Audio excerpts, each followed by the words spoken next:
सर्दियों में शहरियों के चूल्हे भी ठंडे पड़ गए। ईंधन का बहरान पैदा हो गया तो सुई गैस की गैर एलानिया लोड शेडिंग का सिलसिला भी धड़ल्ले से जारी है। एलपीजी की कीमतें आसमान से बातें करने लगी हैं, जबकि खुश्क लकड़ी भी पहुंच से दूर हो गई है। मजीद इस पर बात कर लेते अपने नुमाइंदे नासिर अली से। जी नासिर, आगाह कीजिएगा। जी बिल्कुल, सर्दियों में शहरियों के चूल्हे ठंडे पड़ने लगे। बुआना में सुई गैस की गैर एलानिया लोड शेडिंग जारी है और ईंधन का बुरान पैदा हो गया और एलपीजी की कीमतें आसमान से बातें करने लगी है। मेरे साथ शहरी मौजूद हैं, इनसे बात कर लेते हैं।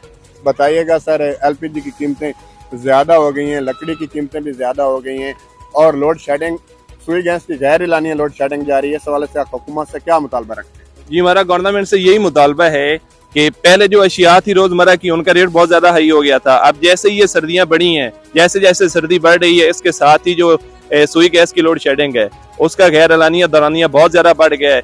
जो सुबह हम बच्चों को स्कूल भेजते हैं, खाना तैयार नहीं हो सकता, और उसके बाद जो एलपीजी का रेट है वो भी 300 से ऊपर पहुंच गया है। उसके बाद हम ये आए हैं इधर लकड़ी लेने के लिए, कुछ लकड़ी, तो इसका जो रेट है वो भी 1000 से 1100 तक पहुंच गया है।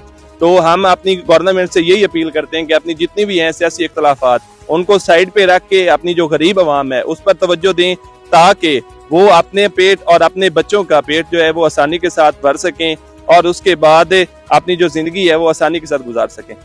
बिल्कुल, शहरी की बात आपने सुनी। इनका कहना है कि हमारा हुकूमत से मुतालबा है कि अपने सियासी इख्तलाफात को भुलाकर गरीब आदमी की तरफ तवज्जो दें, ताकि गरीब बंदा अपने बच्चों को 2 वक्त की रोटी खिला सके। जी, अफसोसनाक